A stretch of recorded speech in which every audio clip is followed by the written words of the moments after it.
over the years, there's been a lot of debate about who said what and how long the exchange was. When I started doing this book, there were probably 12 people left alive who knew him, and now they're probably 8. I mean, they've been dying in front of me. Oh, man, yeah. Yeah, you hit it right to get to talking to people. Yeah, and so what's so interesting is, and this sort of goes back into the land, and one of the reasons I wanted to do the book as set as a history of the land, because in Mississippi, people lie, but the land does not. The land tells the story.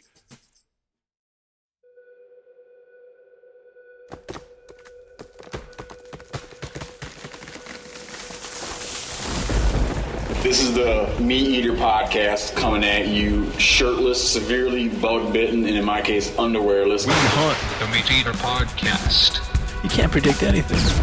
Brought to you by First Light. When I'm hunting, I need gear that won't quit. First Light builds no compromise gear that keeps me in the field longer. No shortcuts, just gear that works. Check it out at firstlight.com. That's FIRSTLITE.com. All right, everybody, joined today by Wright Thompson, 4-time New York Times best-selling author. Grew up in the Mississippi Delta. Yes, sir. If you recognize that name, you might know him because Wright is a senior writer for ESPN.com, ESPN the magazine. Worked at all kind of newspapers over the years covering all aspects of sports. He wrote the book Pappyland, the story of family, fine bourbon, and the things that last. And he wrote The Cost of These Dreams, Sports Stories, and Other Serious Business. He was the editor for a time in the Best American Sports Writing. Oh, yeah. Man, I had, over the years, made it into a handful of the Best American essays and travel writing and all that kind of stuff. Not essays, travel writing a bunch of times. Never got a nod from the old sports writing. Well, now I know who to blame. You should definitely blame me. That's a tremendous oversight. I know. Only because, my favorite sports writing is outdoors writing. I thought they were being prejudiced against us. Well, they probably were. I edited one version of it. Just I only screwed you once. Got it. So that's cool. Someone else was responsible. I'm over it now, man. I'm over it. We're here today to talk about a book, but particularly let me start over explaining this. First off, here's the book we're here to talk about. It's called The Barn. Now take note of the title. It's called The Barn. The subtitle is The Secret History of a Murder in Mississippi. When I was a little kid growing up, I was aware of the outlines of the murder of Emmett Till in what year? In 1955. Okay. As a kid. Yeah. At the point when I hit college, I could have told you that Emmett Till was a boy who was murdered in Mississippi for whistling at, catcalling, some affront to a white woman. Yep. And he was killed. Yeah. The killers weren't punished. No. And his body turned up in what river? The Tallahatchie River. I knew his body turned up in the river, and I knew it was tied to some piece of heavy equipment. Yeah, to a cotton gin fan. Yep. I knew that. And this tells that story. But the reason I wanted to have you on and talk to you is I want people to understand that story. But I think that it's fascinating to me, and even when I knew you were working on the book and coming out, that you were calling the book The Barn, where in the book you take a very unique way of looking at a patch of ground.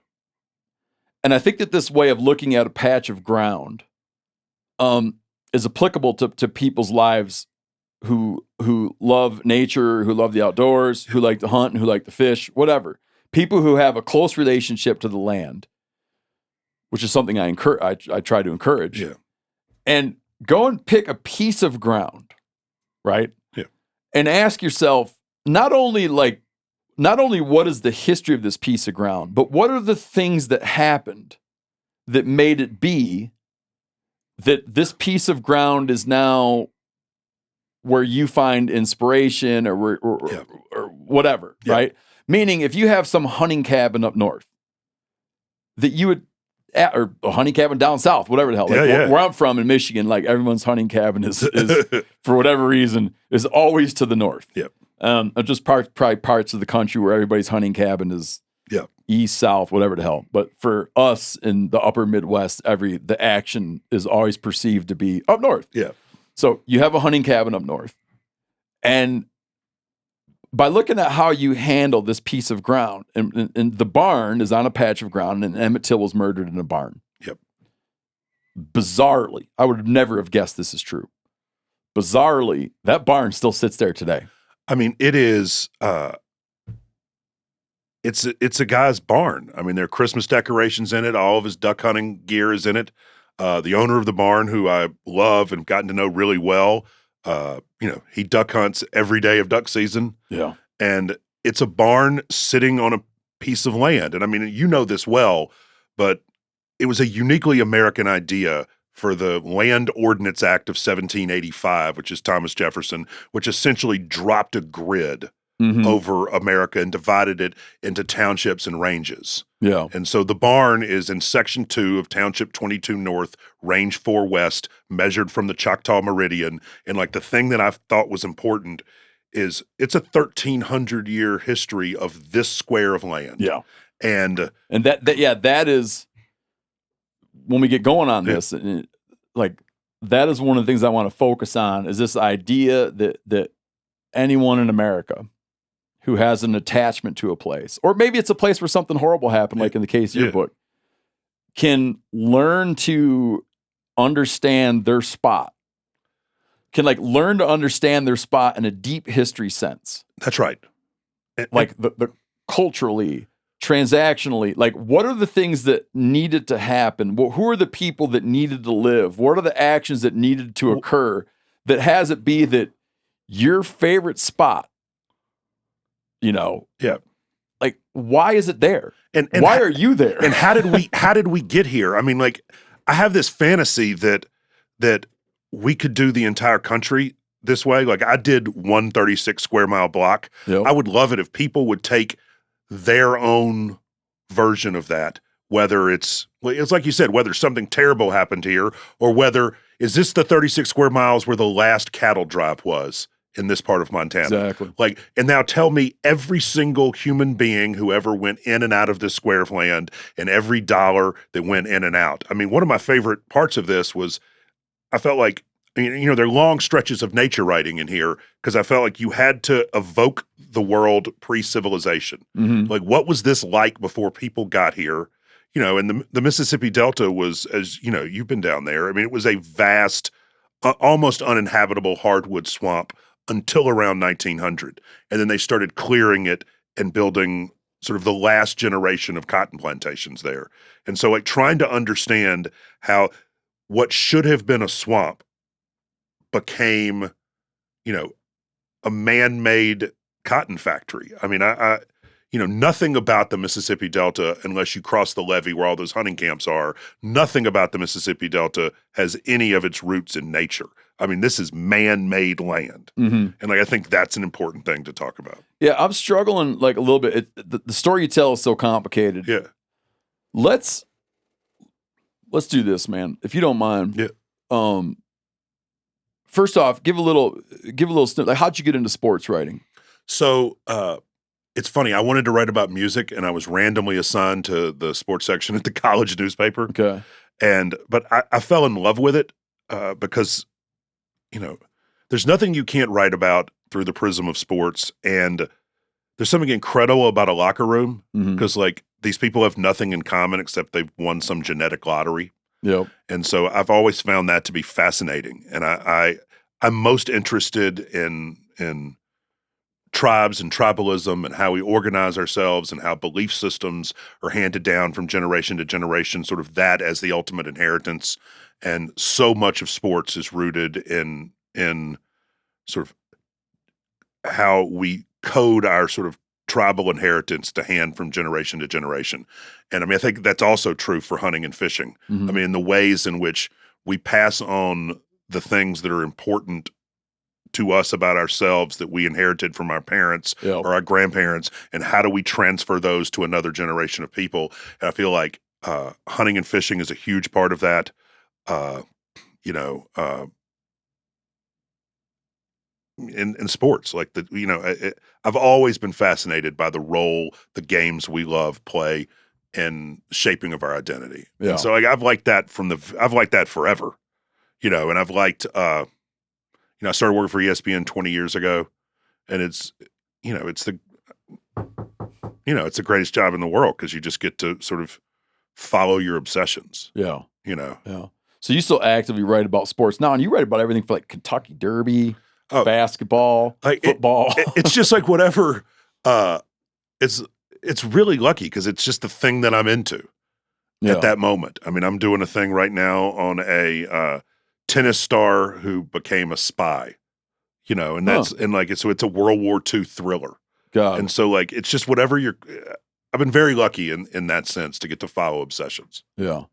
And I imagine you like to pull a cork too, and that's why you wrote about bourbon. Yeah, man. Let me tell you, that was when you could still have non-reimbursable work expenses written off on your taxes before they closed that loophole. That was great. I mean, I had to write. I finally had to turn the book in because I'd already spent all the advance on whiskey. I was like, well, I can't. There is no money to give back. But that was fun, man. And yeah, with the tax code stuff, they really screwed writers. Because they screwed writers, and then now they're handing all that out to people that operate on tip functions. Well, because they screwed writers, and now they're turning around and basically giving the whole giving the whole world to tip people. Well, and also, why are they so much more important than writers? Well, and also in screwing over writers, they really screwed over small business owners. Tell me more. Because you spend money on your small business to like it's an investment in the idea of it in the future. And so when if I'm trying to build my business, there are legitimate tax write-offs that are really important that you just can't do anymore. Yeah. And so like there was, there are things you can't go do on a flyer being like, I think this is a great story. I can't get anybody to bite unless I go spend a little bit of money to go record it. Yeah. And so, that whole ecosystem was just eliminated almost overnight. Yeah. Yeah. No one wants to hear about that except me. No. We'll have to take that offline. That's right. But only writers, by the way, like there are 11 people right now who are like, like leaning in. Yeah. That's right. They're like, that's true. Yeah. Next thing I want to do. Yeah. Just because we're gonna of course. Step back and go forward a little bit. Layout. I kind of gave a quick outline of the murder of Emmett Till. Yeah. But like as quickly as is comfortable. Yeah. Tell the story of the murder of Emmett Till. So we can start talking about this barn. That's right. Like this piece of ground. So Emmett Till had just turned 14 years old and he lived in Chicago. Very much a boy. I mean, he still liked comic books. He had just gotten interested in girls. At his 14th birthday party, his mother and her friends overheard him and his friends playing Spin the Bottle. Okay. And so, like, that's at an age where you still, like, want to kiss a girl you have a crush on, but also still like comic books. Like, that's such a specific moment of boyhood. Yeah. And he went south to visit his family. He's from Chicago. But they were all sort of Mississippi expats. And they were going to take the train down just before the end of summer, before school started. And he was going with his cousin, next door neighbor, and best friend. It was a guy named Wheeler Parker. And so this was 1955. This was the year after Brown v. Board of Education, which is only important because the whole South, that's the Supreme Court case that integrated schools. The whole South just ignored it. So the next year they had to do Brown 2. So the Supreme Court had to come in and be like, no, really, we meant it. You have to do this. Yeah. So that whole summer, everybody was waiting on that Supreme Court decision to come out. Meanwhile, there was a governor's election in Mississippi where they were all it was a race to the bottom for these votes. And so their whole campaign was about school segregation. So you should get on newspapers.com and read these speeches these politicians were giving because they just were saying outlandish stuff. Yeah. And so Emmett comes south. He doesn't really know any of this is going on. He gets down. You have to understand he's overweight. He has a stutter. the first day he gets there, he goes out to work because they're picking cotton now, and he goes out to work with his cousins and his family, and he makes it about a half day, and it's really hot out there, and he gets sent back to the house to help the women. And so, so this is this 13-year-old, just turned 14-year-old boy who is down with his cousins, who is not having a great week. And on that Wednesday, they go to a little store in town to go get like ice cream and sodas and things. And so all the boys drive in, and he's in the store for a minute alone, but it's a screen door. Later, Carolyn Bryant, who was the woman that he whistled at, and her husband and his half brother are the ones who killed him. She is in there. She made up this outlandish story of all the things he said to her. I've effed white women before. One, everyone on the porch could hear every word being said in the store, and that never happened. And two, he had a stutter. He couldn't have said it. Mhm. And so she comes outside, and he, I so relate to this, remembering being a 14-year-old boy. I think he's trying to show off for the older kids, and he whistled at her, like a catcall whistle. And he looked around and saw in his cousin's eyes. Real quick, over the years, there's been a lot of debate Yeah. about who said what and so, how long the exchange was. So what actually happened, and a lot of this is well-intentioned accidental misinformation, because Mamie Till sort of had a certain version of how she thought her son's last days went. The last living eyewitness is a guy named Reverend Wheeler Parker, who I just saw down in Mississippi last weekend, and he was standing next to him when he whistled. Yeah. And Emmett saw the fear in his cousin's eyes and was like, something's wrong. And so they ran. That was on a Wednesday. The thing you have to understand is it was less than 24 hours after the election of that governor's race I was telling you about, where these candidates had been saying outlandish stuff. A lot of talk about bayonets, a lot of talk about violence, a lot of talk about defending your way of life. And, most of the voters understood they were just politicians chasing votes. Yeah. But some people heard them and took them serious. And so, in Mississippi especially, there's such a direct link between political rhetoric and violence. Mm-hmm. It's not an accident that the day after John F. Kennedy gave his famous civil rights speech, Medgar Evers was shot. Those things are, especially in Mississippi, always really closely related. So he steps down into this cauldron where the population has been whipped up into a frenzy by months of 5 people trying to prove they are more segregated than anyone else. Mm-hmm. And so then there's just a kid in the middle of that. Being 14 is about testing boundaries. Mm-hmm. And the dominant culture in Mississippi was about protecting boundaries. And this is right where you grew up. My family farm is 23 miles from the barn. And so they go to town. Emmett and his cousins go to Greenwood for Saturday night to go to the movie. They stopped at a plantation on the way home at a party. Both Wheeler and Emmett had their first ever sips of alcohol, a little sip of moonshine. They didn't like it, but they're that age. Both of them had their first drink that night, 14 and 16. They rode home. They accidentally hit a dog on the way home, and Emmett was begging them to stop the car and go check on the dog. And it was too dark, and his cousins wouldn't. And so they drove home in silence while Emmett quietly cried in the back seat of the car over the dog. They went to bed. 2.5 hours later, Roy Bryant and his brother J.W. Milam show up at the house, beating on the door, asking to see that boy in Chicago that did the talking. They pointed the gun in Wheeler Parker's face first. He still remembers staring down the barrel of a 1911 .45. He was just like, the barrel's a lot wider than you think it's going to be. And he remembered that. He remembered the smell of the whiskey on their breath. They went and got Emmett up. He was sleeping with his cousin, Simeon Wright. Simeon remembered, he died probably 10 years ago, but Simeon remembered his whole life how long it took Emmett to get his shoes on because he was scared. They took him out. They drove him around all night. They took him to Roy and J.W.'s brother Leslie's barn. The barn. They they tortured him. They pistol whipped him with that 45. And there was a witness named Willie Reed who heard him crying out for his mom.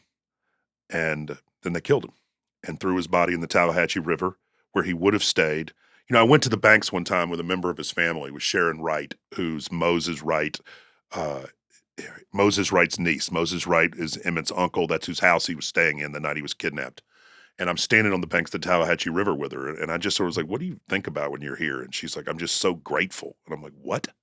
And she's like, the Tallahatchie River in Mississippi is known by Black families as the Singing River because there have been so many dead bodies thrown in it. And she looked at me and she goes, he got out of the river. Mm. And they tried to, state of Mississippi saw the body and tried to bury it immediately. There was a hole dug, the East Money Church of God in Christ. They had a preacher, they had pallbearers, they had the body out there. By the way, the embalmer did an incredible job at the Black funeral home. His name was Champ Jackson. Champ Jackson's daughter works at the Delta Crown Room in the Memphis airport. She's in there right now. You see her all the time. And so they had him out there. They were going to bury him. They had a hole dug. And then in Chicago, the Steelworkers Union went to war for Emmett Till. And so they were because one of the most powerful guys in the Steelworkers Union lived in their neighborhood and knew him. And so they got the mayor of Chicago to get the governor of Illinois, to get the governor of Mississippi, to call the sheriff of LaFleur County and stop the burial. And so they put him on a train and took him to Chicago, where his mother insisted on an open casket. And that's how we know the story.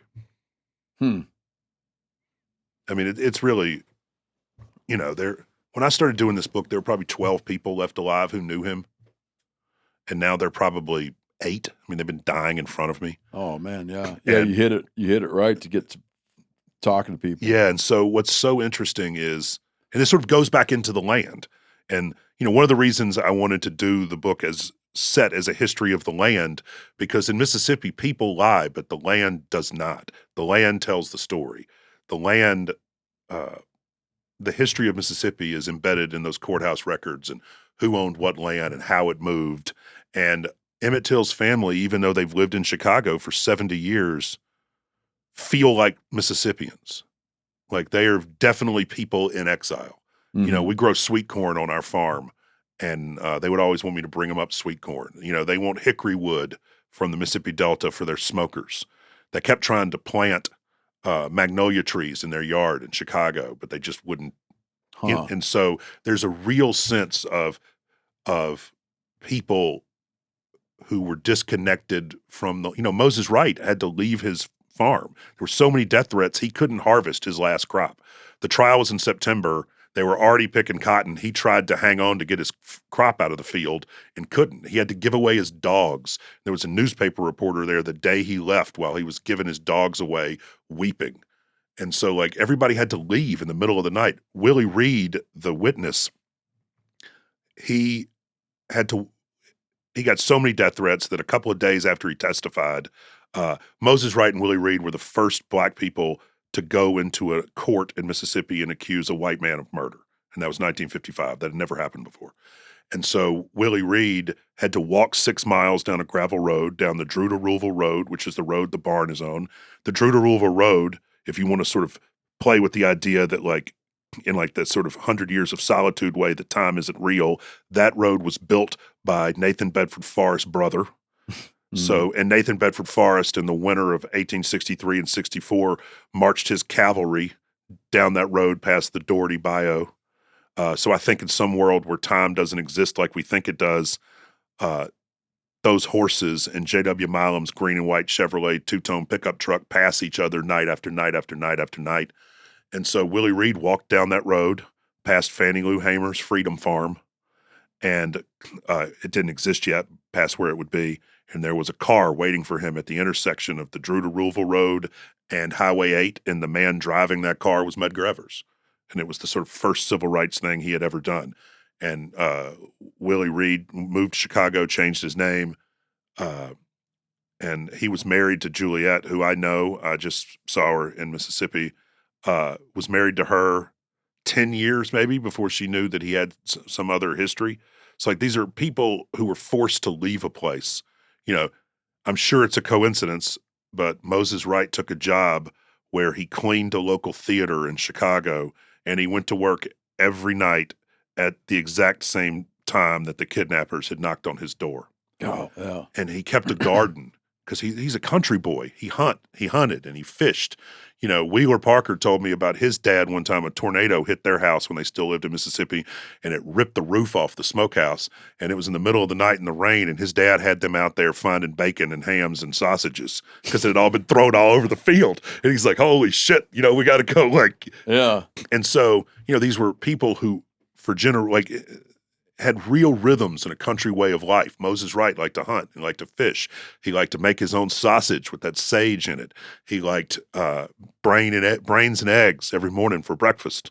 And he lived in concert with the land, Mm-hmm. and then was just sent to a city to move into a housing project.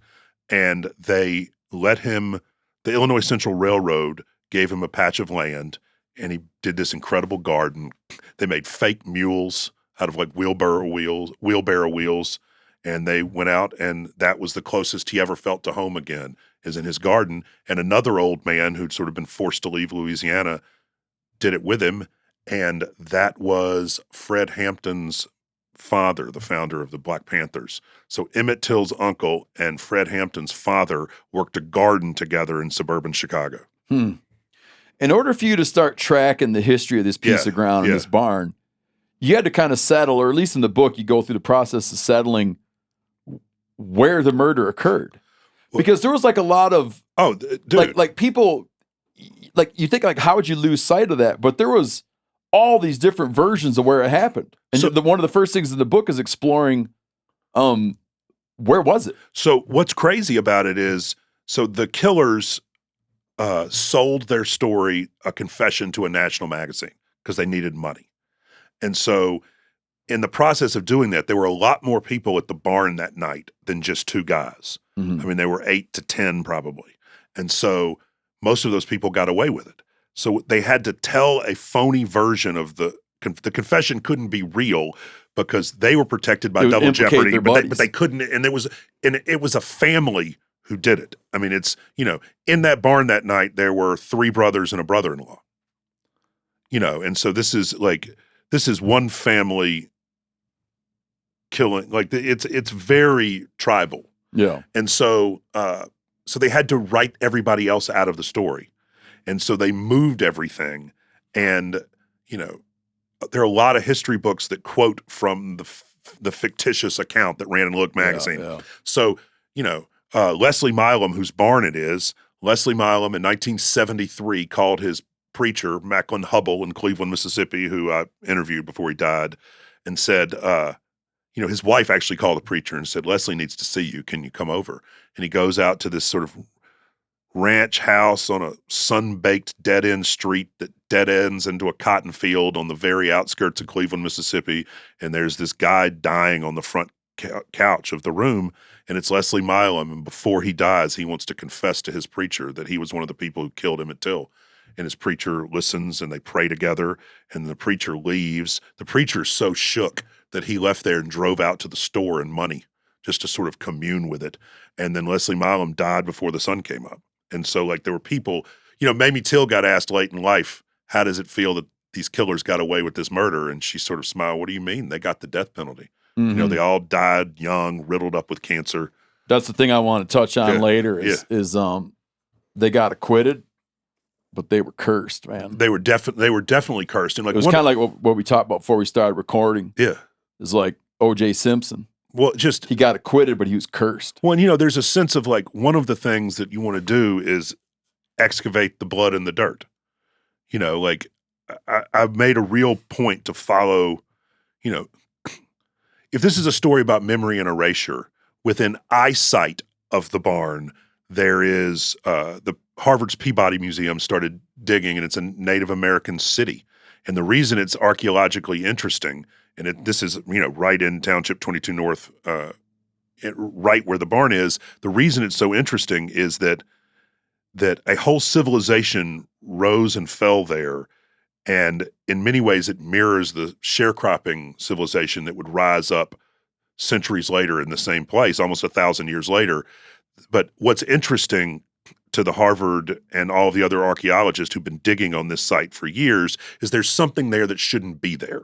So there's palisade walls, there's battlement architecture, and there were like loopholes, arrow loopholes within the walls with like interlocking fields of fire. Like this, like somebody was defending themselves here, and all of that's all been erased. We don't know who was the aggressor. We don't know who was the defender. We don't know anything about these tribes that live there other than by the time Hernando de Soto rolled along, they were all gone.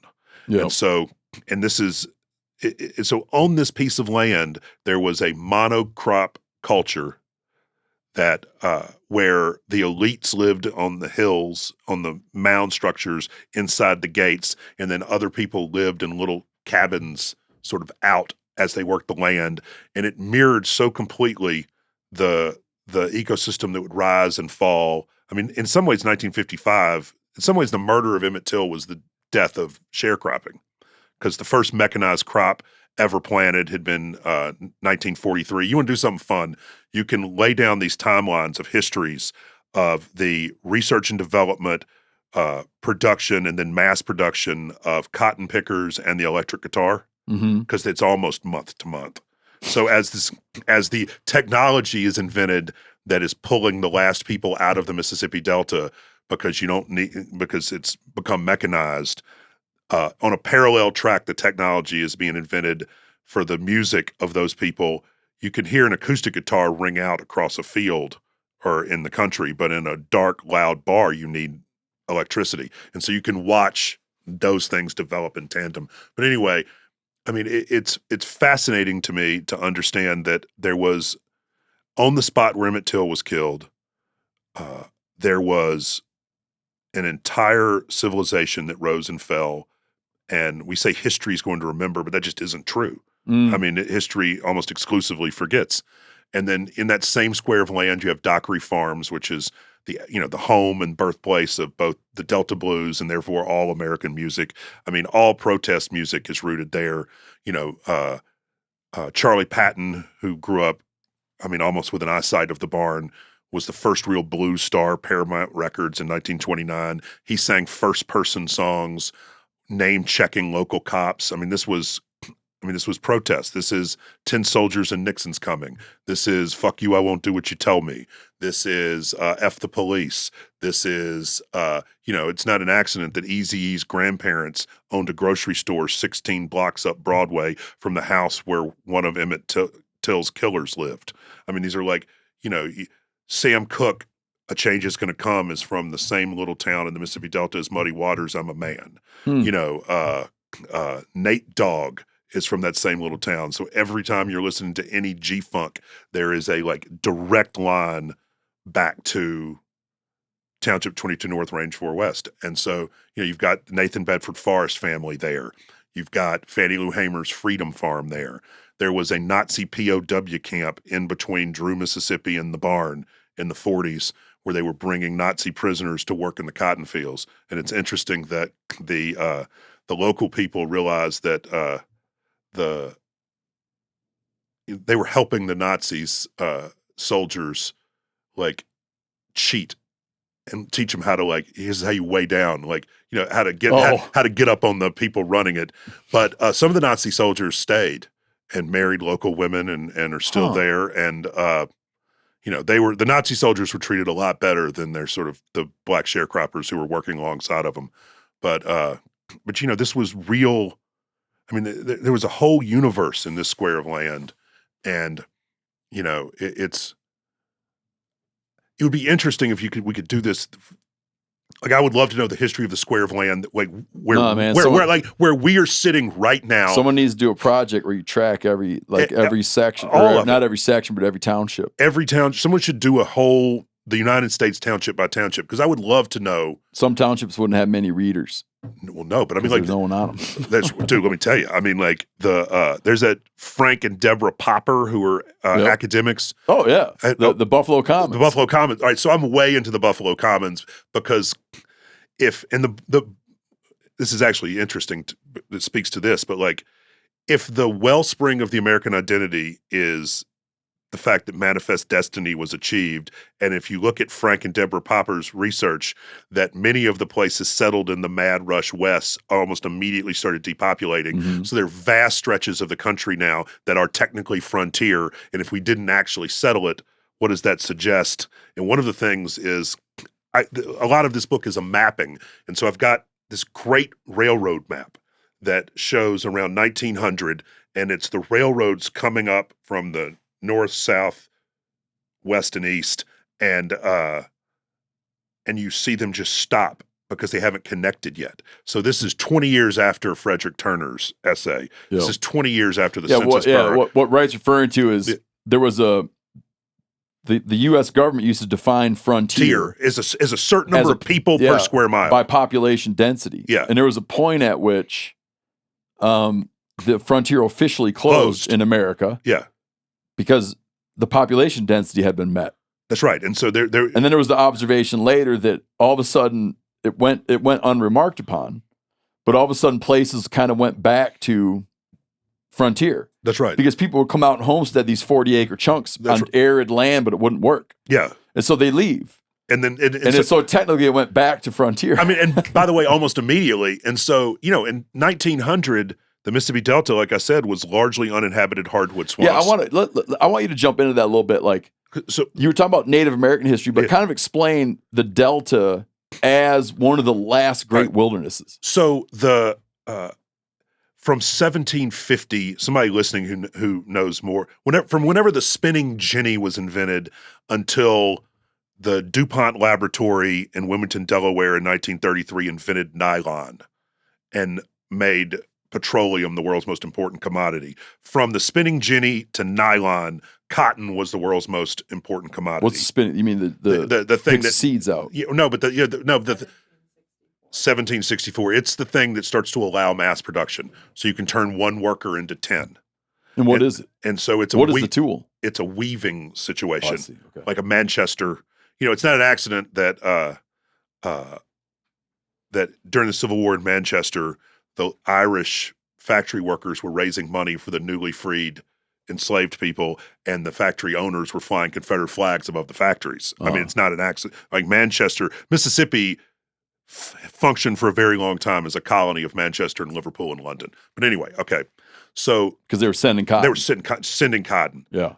As a side note, it's hilarious in the way that, like, the entire Civil War was based on the idea that Europe would force a quick end to the war because no one would want to make war on King Cotton, was the quote. Got it. And it's so funny. Like, my family still farms cotton, and the most important thing to know when you're trying to sort of loosely predict what the price of cotton will be is what's the carryover. Like, how many bales of cotton live in the global sort of textile supply chain sitting in warehouses that haven't been brought into the facilities to be turned into stuff. Okay. And so the largest carryovers in history to date were 1859 and 1860, which means that no textile mill in the world needed an ounce of American cotton until at least November of 63, at which point, so the entire war was based on a completely faulty economic idea that I think they're like the politicians who caught the car. Mm-hmm. Like, they were just out there saying stuff. Yeah. And so, like, one economist could have stopped the whole thing. Just, but guys, you're totally flawed. But you mean like that? Yeah, like this is the cotton market. Like it was the wrong time to start the war. Yeah. Because they didn't. It was the weakest the South had ever been. Yeah. It's not unrelated. You only really start wars when you're weak. You don't start them when you're strong.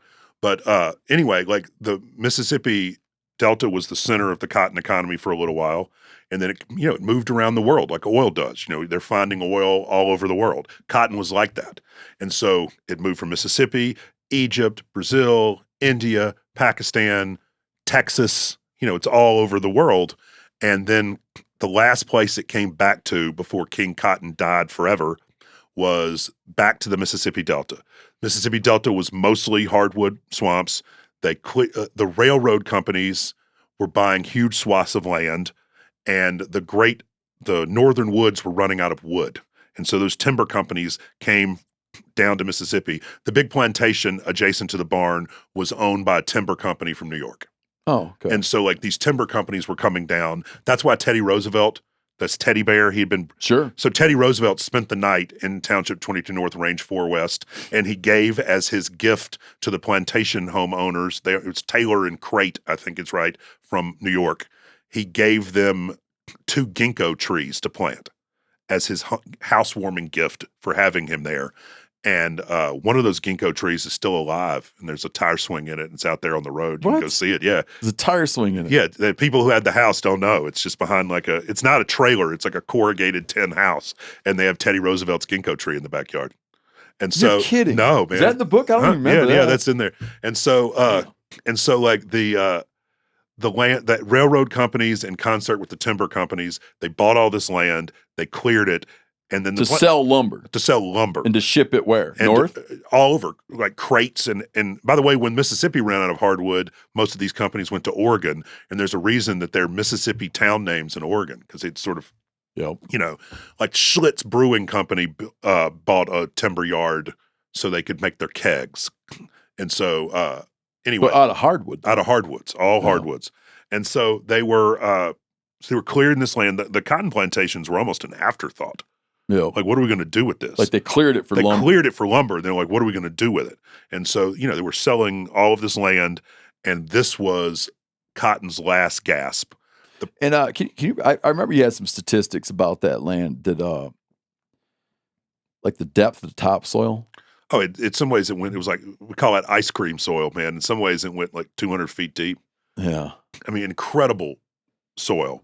I mean, one of the just all that deposition from the river. I remember being blown away that you could dig down like that and hit like alluvial soil, and it goes all the way down. And I mean, it's millions of years of floods. I mean, one of the things that millions of years of floods, all of those natural processes were just stopped, and so the land has sort of been decaying. I mean, the yields are not great in a lot of these places, and so. The price of cotton collapsed in 1919.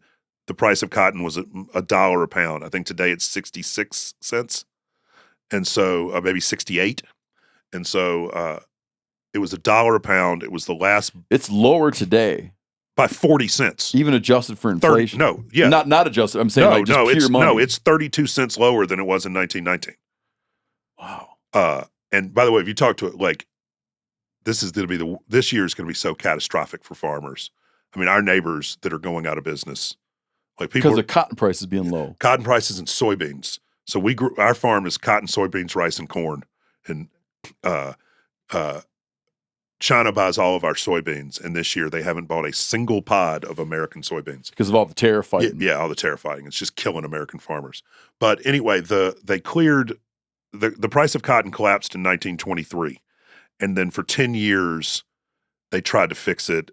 And then in 1933, the Roosevelt administration took over the American cotton economy. Mm-hmm. And in some ways, it's Franklin Roosevelt. Yeah, Franklin Roosevelt. Yeah. And so, like, here's the thing I'm going to try to find, because, like, I think this explains. It's the only thing I ever really read, because I think there's something interesting here about how the cotton economy put Emmett Till at the exact place at the exact wrong time. And so here we go. If I can find this right now. No, go ahead. I got it. Here we go. The Great Mississippi Delta cotton boom lasted 20 years.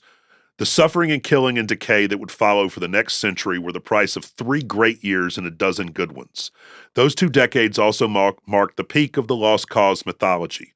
Consider when all these Confederate statues went up around the state, and consider the history of cotton in the Delta. The land clearing finished around 1900. The price of cotton collapsed for good in 1923. And what happened in between? Port Gibson and Aberdeen raised statues in 1900.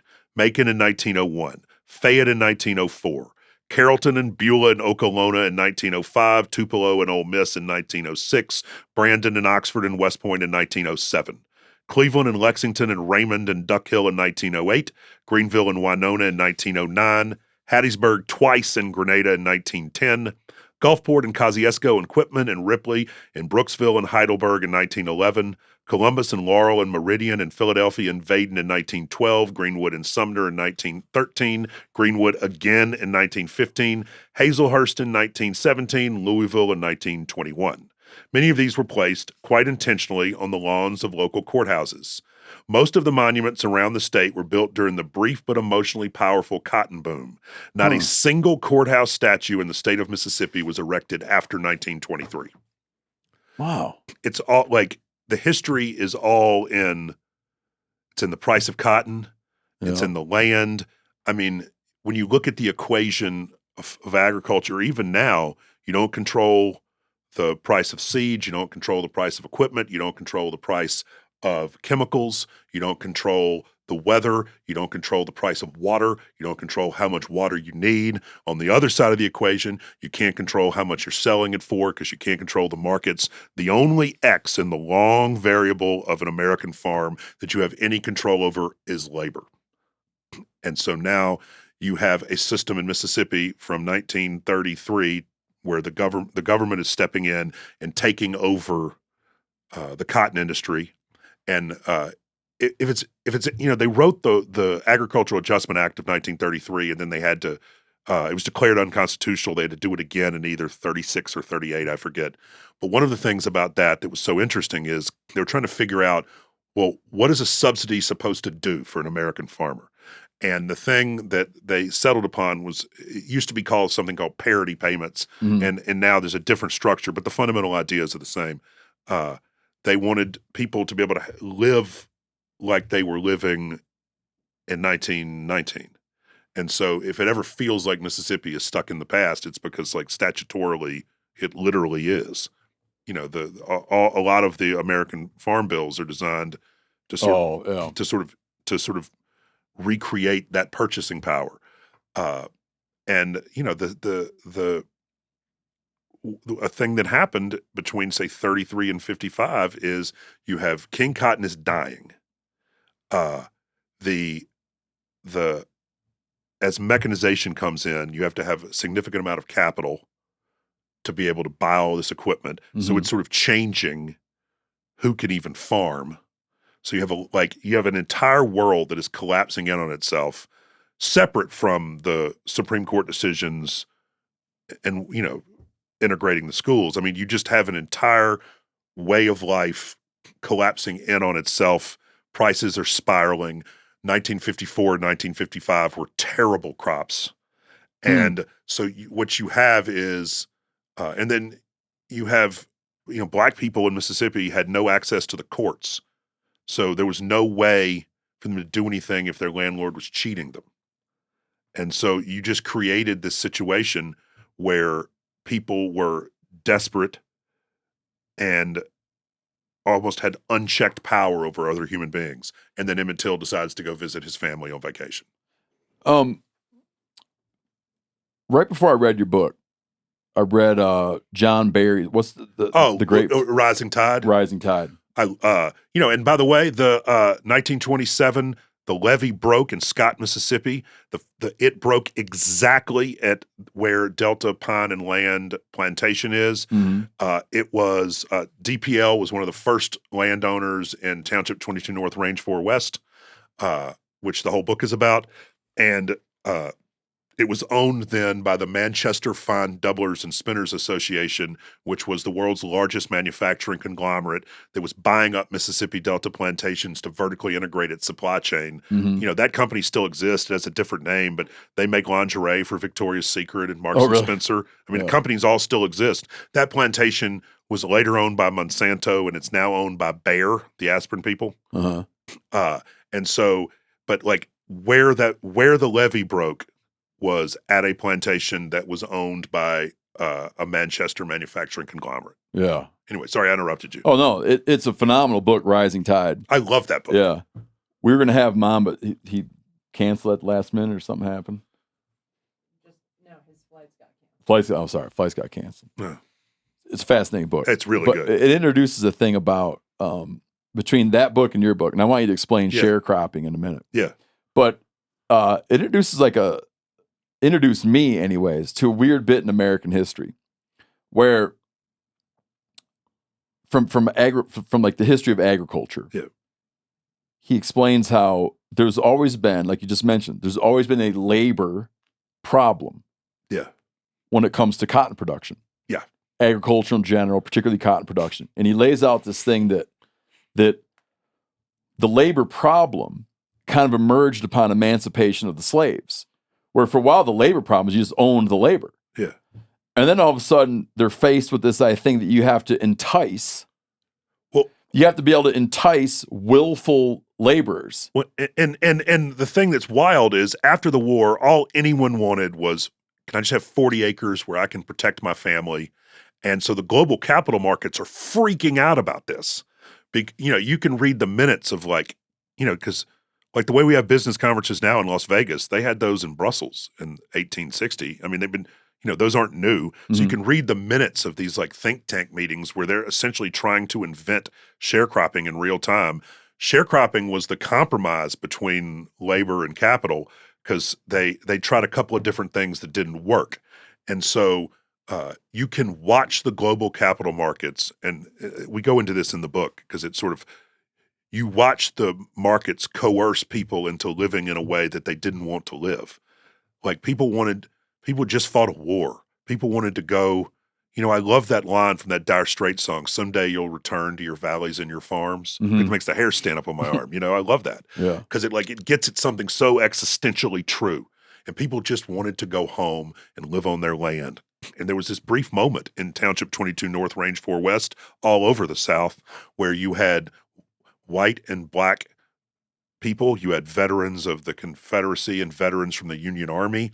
You had people setting up 40-acre little homesteads and trying to sort of make a go of being what Thomas Jefferson would have called a yeoman farmer.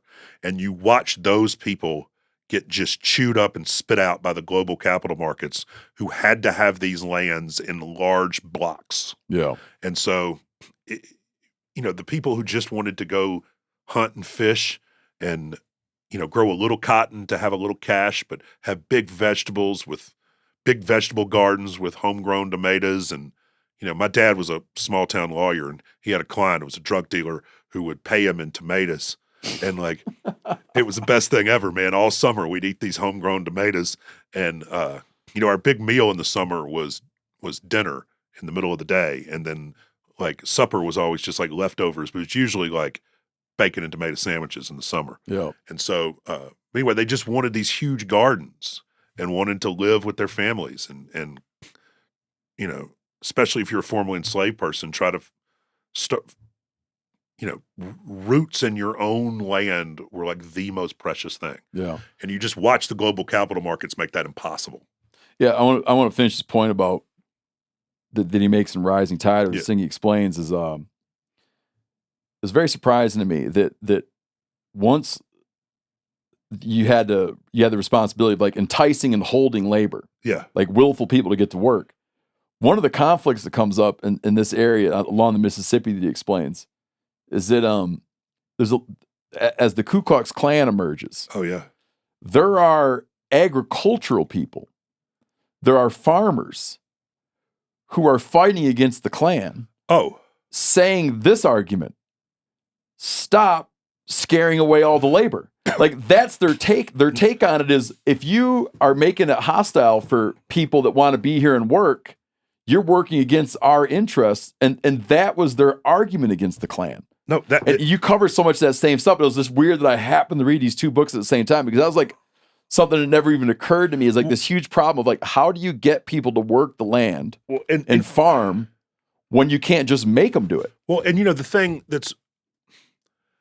there was a huge fight between poor working class white people and white planters and landowners. Mm-hmm. And so the Delta was seen in large part as a safe space from the Klan. Because the very paternalistically racist, but the landowners just weren't letting that on their lands. Yeah. I mean, they don't want their labor force to be terrorized. No. And one of the things that's interesting is so we'll come back to this, but they used to send trains down at the Mexican border to bring up for picking because they didn't have enough people. Okay. One of the reasons the hot tamale is like the stereotypical food of the Delta is that it's tamales made with Mississippi Delta ingredients. So instead of masa, it's just staple cornmeal and it's pork and like. But anyway, all over the Mississippi Delta you can buy hot tamales, and that's why because the black sharecroppers were looking at the hot tamale cans at the end of the road that the folks brought up to help pick, and we're like, that looks better than whatever lunch we got. So they started doing that. But to your point about about John's book, I mean, that they really nail is that, the planters were trying to fight off the Klan. The only spot in the Mississippi Delta, this is wild, the only spot in the Mississippi Delta where there were a big concentration of small, poor white farmers, AKA like prime Klan material, was right where the barn is. And it's because the sunflower plantation that was owned by the New York timber people, where Teddy Roosevelt spent the night, was sold as part of the New Deal. It was broken up into blocks. And so the Roosevelt administration, very into sort of progressive era America, very into we're going to have best practices. We're going to find the best farmers to put on these fields, and the application processes about understanding science and all this stuff. And so what you had was the Roosevelt administration kicking off all of the black sharecroppers who had worked the sunflower plantation who wanted to stay there. Mm-hmm. So they were fighting to kick these people off and replace them with all white farmers from Georgia and Alabama. And the local plantation owners were fighting the Roosevelt administration on behalf of the sharecroppers, basically saying, these people have been here for generations. Like, these are great neighbors. Their churches are here. Their cemeteries are here. Mm-hmm. Like, how could you possibly kick these people off? So, like, the other thing that's constantly shaping the Mississippi Delta is, like, the unintended consequences. And so it's not an accident that Emmett Till is killed in the one square of land where there were lots of poor, angry white people. I mean, I don't know if you ever read the Robert Palmer book, Deep Blues. No. But when he's talking about as the price of cotton collapses, this is like 1929, 1930, he says, he's talking about the towns growing up in the Delta and taking power away from the plantation owners. They attracted more and more poor whites from the hills who brought to the Delta's paternalistic social structure an atmosphere of barely repressed violence, a burning need to acquire money and power, and an outspoken racism that neatly suited their purposes. They control most of the newer Delta towns economically and politically. The balance of power was shifting, and the planter class, never numerically strong, could only watch it shift. The Delta, already tense, coiled tighter and tighter. And so that's a lot of what John's talking about, is that sort of sense of that, Mississippi so often gets looked at and people just look at it through the prism of race, but that's two-dimensional. You always have to do race and class. Mm-hmm. Because Mississippi, there's always been, in a lot of ways, the black population was caught in the middle of a culture war between two halves of the white population, which made it worse. It's the rock and the hard Caught place. between a battle between rich whites and poor whites. Yes, very much so, and very much sort of weaponized in that fight with very little regard to what would actually be best for these working families. Yeah. Can you explain, my whole life I've known the term sharecropper, but it wasn't until I read your book and Barry's book kind of as a pair, a little bit. I didn't understand what the hell the economics. Can you explain right. How it came to be and when you hear the word sharecropper, what exactly are you talking about? So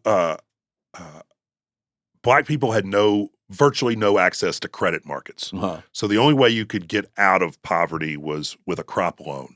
So the way this would work, say you owned 1,000 acres. Okay. Now, I can't afford land. So what you will do is you will rent me and my family 25 acres of that. Okay. You sort of needed a family every 25 to 40 acres. You would rent me that. Like a large landowner would break parcels off 25, 40 acres. And the family gets to move there. And you gets to, has to. Okay. And so your own houses. And so basically what would happen is you would give me what's called the furnish, which would be the money I would need to sort of get going for the year. Mm-hmm. You would provide the seeds, you would provide the equipment, mules. I would farm the land. I would have a charge account at the local store. What people don't realize is most of these farmers really made their money charging exorbitant interest rates on the stores they all owned. Got so the it. plantation owners were also primarily merchants. So me as a landowner, like I own thousands of acres. Yeah, I run a store yeah. where I sell supplies To me, that to the people that I'm renting. that I have to buy from you, Okay, and you're that's charging, part of the and deal. you're charging me 20% interest. Yeah. And so you get to the end of the year, and now you have the right to sell my crop. I can't go sell my crop. So I don't know what price you're getting. Homo, who sells the crop? So the landowner sells it. So I'm the landowner, you're the sharecropper. So I plant I it. give you the ground, I Yeah. give you the seed, Yes. I give you a mule, I give you a plow. Yes. You do the daily labor, Yes. and then on your patch grows your cotton. And then And then I will now sell your cotton. And so you own immediately half of my cotton. That's the deal. You get half, I get half. You sell it. You keep the money from your half. You take the money from my half. You subtract all of the expenses over the year with 20% interest. And if any money is left, you give that to me. Yeah, but because I sell it, but since I own half of it, I'm incentivized to get the best price for it. You are, but I can't check your books. Yeah. So you might sell it for Yeah, there's no way you're checking my books. No. And so like, there's a gunfight here in this book where a guy came home from World War I and was like, a war hero. And his boss tried to mess him up at settlement time and he just shot him. Yeah. And, because you had no access to the courts. Yeah. But that's the way it works. And So then at that, Yeah. you harvest. Yeah. You harvest. I sell. Yep. I sell for $100. Yep. 50 is yours. Yep. And I say to you, okay, you bought $30 worth of stuff at my store. Yep. Interest on the $30 you bought at my store puts it at $50 or $49. Here's $1. Here's $1. Yes. And that's sharecropper economy. That's exactly but how it it wasn't works. just like, but there was white sharecroppers, wasn't No, there? 100%. Yeah, White yeah. sharecroppers all over. Okay. And especially sort of going Alabama, Georgia. No, I mean, sharecropping wasn't a thing that only happened. Sharecropping happened to lots of poor people. The only way out of sharecropping was credit markets. But I got another sharecropper. I love, question. yeah, dude, I love. So like Emmett Till's people had been sharecroppers. Yes. What would be a long time that a family would be on a chunk of ground? Like, could you raise your kids all through them being kids, Yes. Yeah, no. working that same chunk? A lot of people didn't leave. And another thing that's interesting is there are a lot of people who are old who still live on land in the Delta that, is 2 owners away from whoever the last owner they worked for, and people are still living in the houses. I see. So And- the sharecropper could outlast the owner. Yes. And so like, and if you found one, so like Will Dockery, who owned Dockery Farms, which is near the barn, had a reputation of being fair with people. Mhm. And so like, Howlin' Wolf worked on Dockery. As a sharecropper. Yeah, Pop Staples, like Mavis Staples' dad, was a sharecropper on Dockery. You had Charlie Patton playing there. The Crossroads, the actual Crossroads. I've been there, man. Yeah. Yeah. So like that's Dockery. Yeah. And so like We went there. I was with my friend. Yeah. She took me there. Yeah. Man, we did all kinds of junk down there the short time we were there. You know what's funny about? Yeah. Do you mind? I just No, I tell love you, this, yeah. the funny little story is. I was with my friend Anna Baker. Yeah. Whom I still hang out with, and we were in Memphis. She was going to school in Oxford, Mississippi. Yeah. So like we were in Memphis, then we were down in Oxford, Mississippi, then we went to like Clarksdale. So I'm from Clarksdale. Yeah. So we go there. We went to that bar. Like Morgan Freeman had a bar. Oh there yeah, or something. Ground Zero. Yeah. Went all around there. Went out to that crossroad. Yep. And I was like, man, I'm gonna get out of the car, and sell my soul to the devil. She's like, I get out of the car. It took off. It's just like a funny moment. But and then we had in our head that we were gonna go to New Orleans. Okay. And we were going there. And they're like, there's a hurricane coming. We should bail. Katrina. I'm not kidding you, dude. We were like going from Clarksdale to New Orleans and backed out because of the weather report. Which was 20 years ago last week. Yeah, because of the weather report. one of the things didn't make it there. I love the landscape of the Mississippi Delta. Like I love riding the levee. Mhm. I love being on the other side of the levee. Like my uncle and I like to ride horses back through the old sort of second growth, but cottonwood trees that you could stick your hand into. You know, there's an abandoned, I think Bunge, the grain company, they have an abandoned sort of elevator complex out there where they used to load up barges and you could ride horses through there. And it's like post-apocalyptic because it's real industrial, but it's just in the middle of the woods, in the middle of nowhere. And, you know, I love over there. I love being on the Mississippi River. I love the idea of, you know, I love taking my girls out on the Mississippi River. I love, you know, them running up a boat on a sandbar. Like the idea that like that they're growing up in concert with that river, and you know, our farm runs up to the levee, and like it's interesting because in some ways this is almost like a user's manual for like if you're going to be there. But like I love that land, and so it shows, man. Yeah, I really it's really like I want to be buried in it. That's one of the things that drew me to want to talk to you, and like that I liked about your book is I'm not trying to end the conversation, but just wedge this in there. Is that you do a thing that's hard to do, which is like you love where you're brought up, you love the landscape, you know its history, and you have but you're also willing to point out a lot of stuff you guys got wrong. Well, and it's funny because I don't mean to like this is not just a Mississippi thing, dude. But a couple years ago, I went turkey hunting with a new friend of mine down at his place in Mississippi, and walking around with him. Is this Taylor? Yeah, Taylor's my dear friend. Okay, yeah. He talks very fondly. He's a good dude. Walking around with him, like when I was a kid, if I said the war. Because my dad fought in World War II. Yeah. So if I was a kid and I said the war, we all meant like the war was World War II. That's not what we mean. No. But I mean, I was telling Corinne the other day, there's not a day goes by he doesn't point to something and be like, before the war, after the war, and everybody like, he's talking about the Civil War. Look, it's like a defining landscape feature. It'd be like, that dam, something or another, the war. Well, that bridge, something or another, the war. Let me tell you. Who owns that land, something or other, the war. And it's just not like in the North, it is not a thing that comes up. Well, you know, my 8th grade American history teacher, shout out Miss Hawcom, called it the Civil War, the War of Northern Aggression. Yeah, sure. Yeah, but like I guess the thing about, you know, I love the band the Drive By Truckers, and I think like Patterson Hood, who writes a lot of their songs, writes in a really sophisticated way about the South. And the thing he calls it is like the duality of the Southern thing. And so like I've really come to believe that the most intrinsic part of having a Southern identity is living at the intersection of the conflict of these things. So if you're somebody who only says, we're the worst, this sucks, this all, we're just, everybody is descendants of oppressors. But like that's boring as shit. And it's also, you're missing it.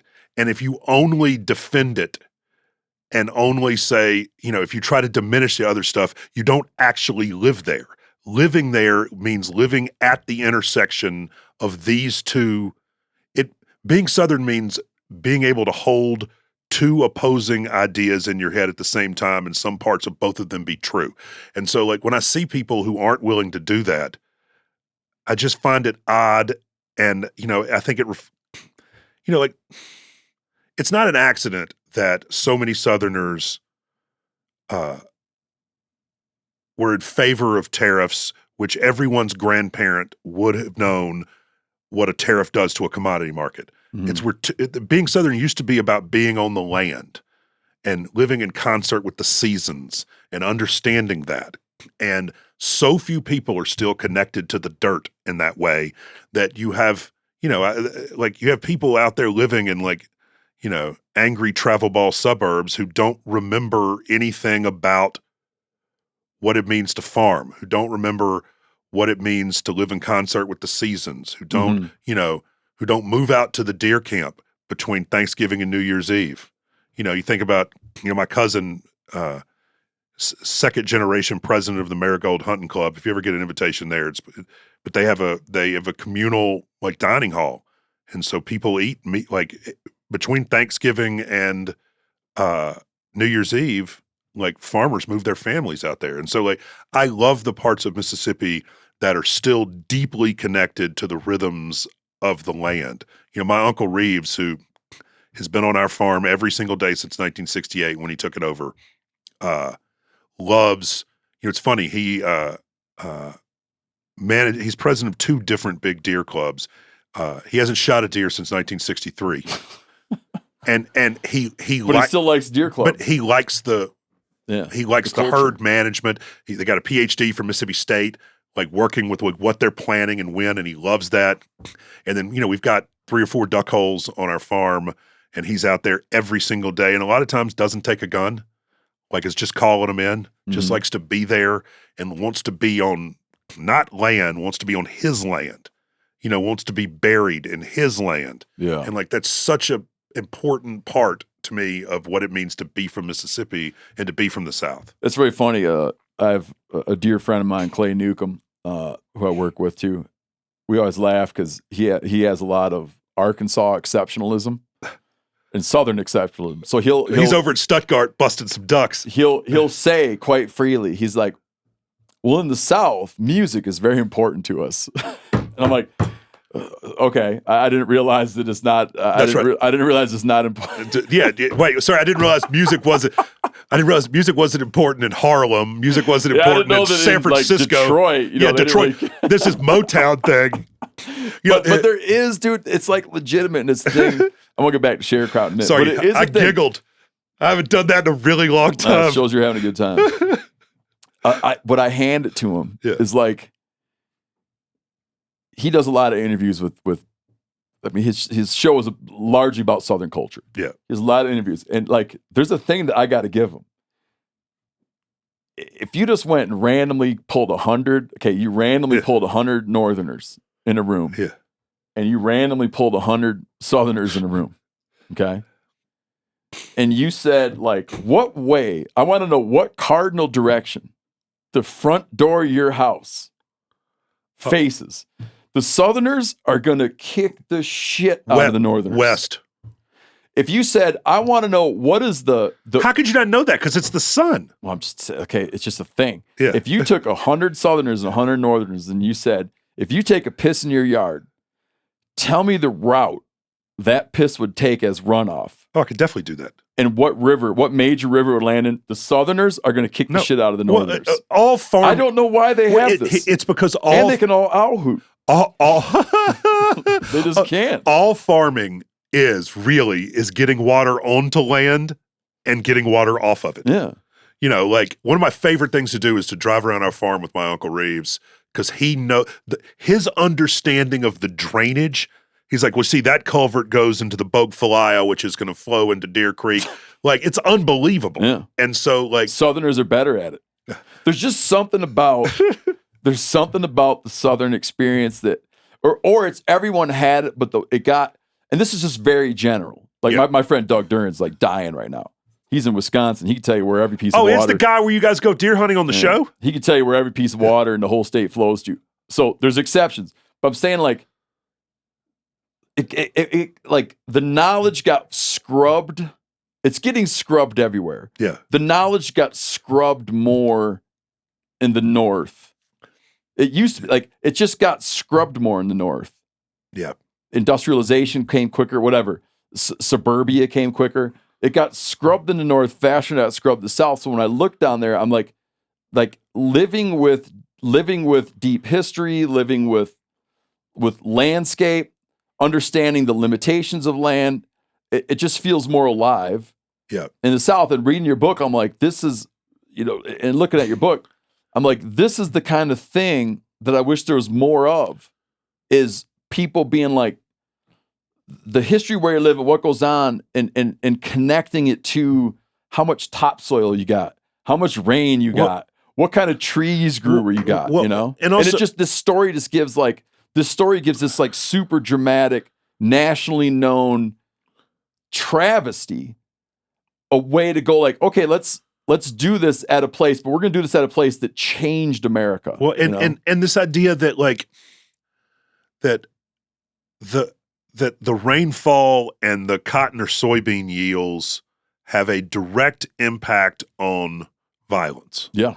And that like bad crops ain't good. No, and like you go back and read narrative, like enslaved people's narratives, and they're talking about in 1850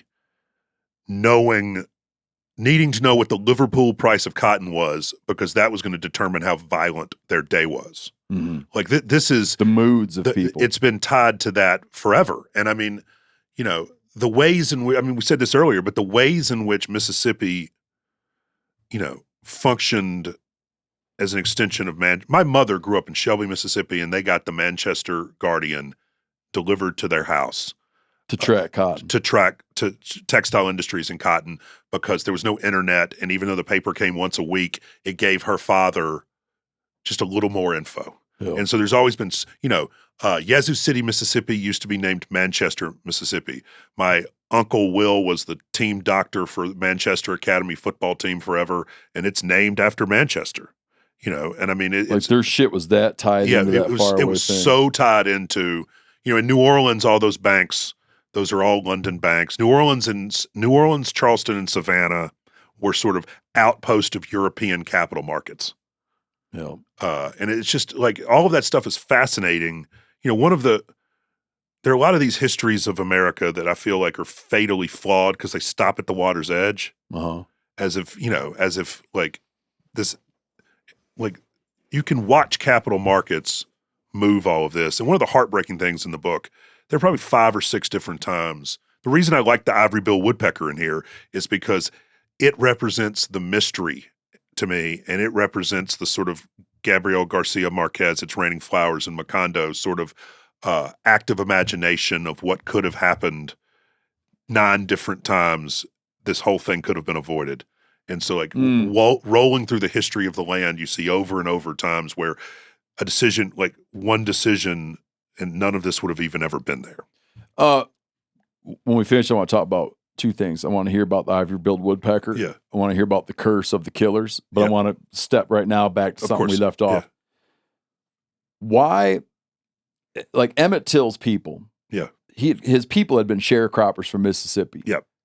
Why were they going to Chicago? Like what was going on in the economy and on the land that made it that these long time people that had been slaves, then they had been sharecroppers, right. They gave up on the South. Like what was happening? So a couple of things are going on. One, factories are desperate for workers. They're sending northern factories. Okay. They're sending like labor agents down to the South. Got it. Who are being like recruiters who are being run out of town by the police. Oh, you're shitting me, really? There's like a tension there. No, dude. They were like arresting and running them out of town, and like it was a huge tension. And so they're taking the labor. They're taking the labor. There was, it had gotten after the price of cotton collapsed. I think an already tense situation, like the book said, coiled tighter and tighter. People were looking to leave. There was so much violence. You know, the modern Klan was founded in 1922, I think, in response to black soldiers coming home from World War I. You know, there was a whole sort of America first after the horror of going to Europe and fighting this war. And so there just was a real retrenchment in the 1920s. And so you had, there were black veterans being killed all over the South. And so like people were trying to get out. And so Mamie Till's father moved in 1923, I think. Okay. Because he was he didn't feel like he had daughters and he didn't feel like he could protect his daughters. And he was like, we got to get out of here. So it was like moving for safety 22 years before his boy would be killed. Yes, he was moving for safety. Or whatever the hell number of years before his boy would be killed. It was moving for safety. Before his grandson be killed, yeah. And it was also the first mechanized cotton crop in America was 1943 in Clarksdale at Hobson Plantation. I mean, that was coming. Yep. And so, our farm, we probably needed in 1950, 400 families living on it to farm it. Okay. We farm it now with, I think, 18 people, and that's because the tractors can't turn themselves around. I bet we're 10 years away from farming it with 4 people. And so you can just watch sort of the need for all of this labor run out. One of the sort of ironies of Emmett Till's murder is that it was very much an effort by a sort of class and race of people to protect what they felt was a world running through their hands. So many families left the Mississippi Delta after 1955. Every family who lived in Money, Mississippi, every black family who had a teenage son left. And so the people who couldn't afford the expensive equipment were the only people who were still using sharecroppers. And then the last of the sharecroppers left.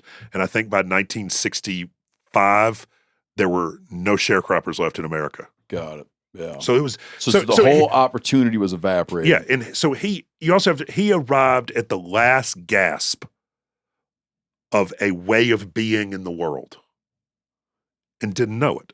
Yeah. Yeah. You know what kind of broke my heart in a weird way is I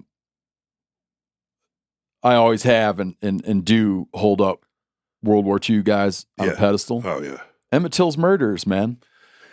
World War II guys, and it was like a service pistol. Yeah, they beat him to death with his Ithaca 45, and yeah, these guys, like a number of those guys were veterans. Well, and they were all veterans, and I mean, one of the guy was a veteran from Peleliu, and then J.W. Milam was wounded at the Colmar Pocket. One of the things in the book is all of his. Every book ever written about Emmett Till has a sort of huge line of mistakes through it because there was like a typo in J.W. Milam's obituary and it got the net number of his unit wrong. So people in these books would be describing the battles he would have been in, but he wasn't there. And so one of the, there's a thing like that. It's so crazy, man. I don't want to get it. There's a thing like that in the history of the American buffalo. Yeah. There's a thing that you can't read a book about that subject that doesn't include a thing that never happened. Dude, see this because of a mistake. So it makes and it's in every book. So then you'll love this. So I was like, I just didn't believe it. I think like if you're going to write something that is like this, you have to. There's a reason it's so end-noted. Is you got to show your work. Yeah. And I was like, so I'm not taking anything for granted. And so I found every obituary that had ever been published that mentioned this unit because I didn't know it was a typo yet. And so I just believed it. So I found every single obituary that mentioned that. And then I called the eldest son of every one of those dead veterans and said, or emailed or called and said, hey, did your dad bring home anything from the war? And this really nice guy outside of Fort Worth, Texas was like, my dad was like the logistics officer for that unit. And he brought home a copy of every single piece of paper. They're in my filing cabinet. You want to come see them? So I went and spent a couple of days at this guy's house and I went through every piece of paper from this unit and J.W. Milam's name wasn't on any of it. And so then I went to these there's this guy named Eric who works in the archives in St. Louis. So in 1973, there was a terrible fire in St. Louis at the American Archives, and it burned up almost every single World War II veterans personnel file. They're all gone. They all burned.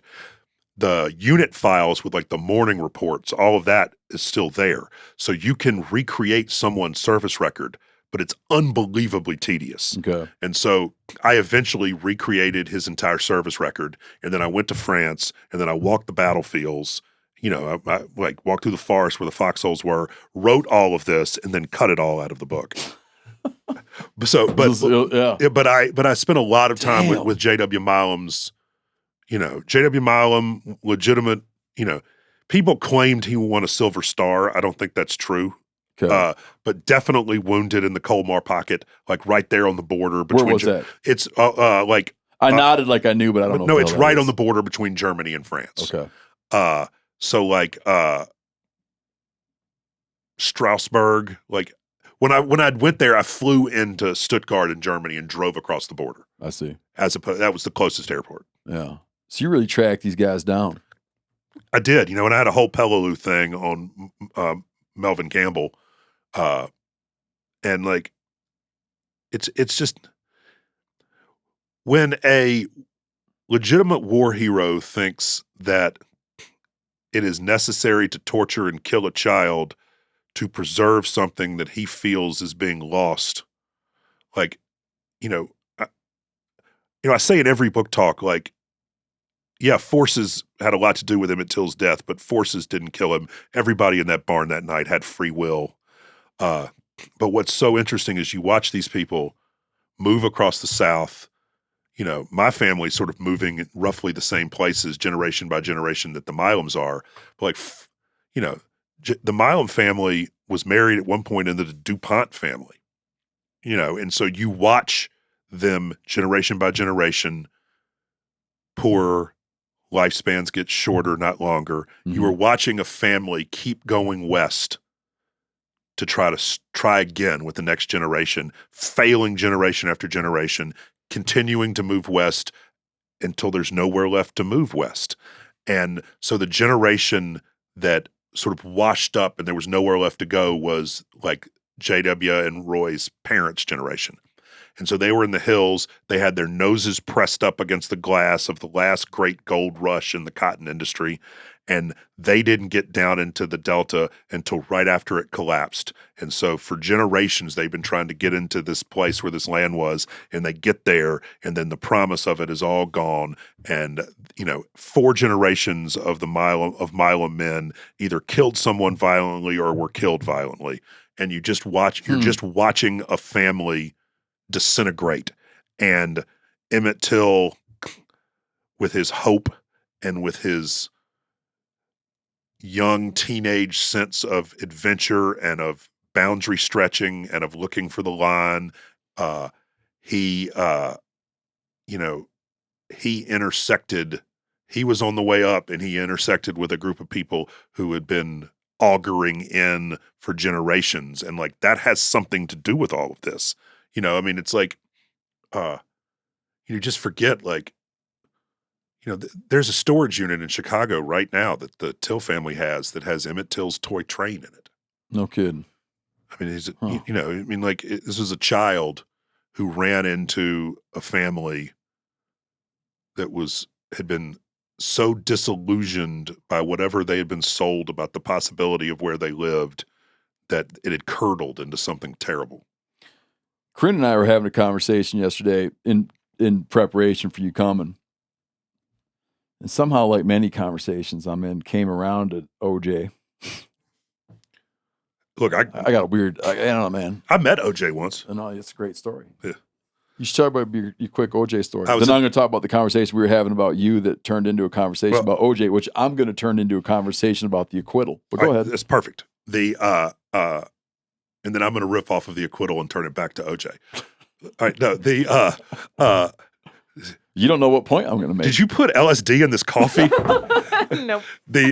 And so I was at a Kentucky Derby, and I ran into OJ at a 6 a.m. cocktail party, and because the horses were training, and I asked him who was going to win, and he said Lawyer Ron, because he said he had lots of positive experiences with lawyers. Yeah. And then I obviously went and took a shower. Like, yeah, Jesus Christ. Wow. I was just like, you decapitated somebody. I got to get away from you, man. So. Allegedly. Yeah. The gloves don't fit. No, you must have quit. Corinne and I were conversing about, I was telling her she was sweating that she hadn't finished your book. Oh, come on. And I'm like, I read the whole damn thing, so we're covered. Anyways, I was explaining to her a little bit about the curse. Yeah. And I was saying that one of the surprising aspects, and I'm going to bring this around to OJ and cut you loose. One of the surprising aspects when these people's community, these murderers, they're judged by their peers. Yeah. They're tried in their home area. And the attitude of the jurors is, we're going to acquit you, but I don't want nothing to do with you from here on out. Very much so. And with OJ's jury, they weren't considering whether he did it or not. It was like, it was about the LAPD. Yeah. And it was kind of like, we're going to let you go. Right? Because these guys are totally, even though you did it, they're also the worst. We know you did it. Like, we know you did it. We're going to let you go. You're not a good person, but this isn't even about you. Yeah. This is about the LAPD. Yeah. So, like, your guilt or not guilt, like, that's not what's on trial you're a here. piece of shit, but this is not what I'm talking about. Yeah. piece of garbage. Yeah. But this is not what I'm talking about. That was so surprising that like the jurors that acquit him have a like tacit acknowledgement. You did it, and that's bad, but we're not going to participate in this system somehow. Or maybe you could explain it better. But like they weren't deciding if they did it or not. It was something different. Well, so one of the things that's so interesting is in the sort of white establishment, the defense attorneys, who are all very, very well educated, a couple of Princeton guys. And Princeton's not a Princeton person. Oh. What'd you do at Princeton? Politics. Homie, your whole 4-year degree? Uh-huh. You never told me that. She likes to say I went to school in Boston. Politics of the Middle East. That was my... Homie, you went to college at Princeton? Maybe I knew that and forgot it.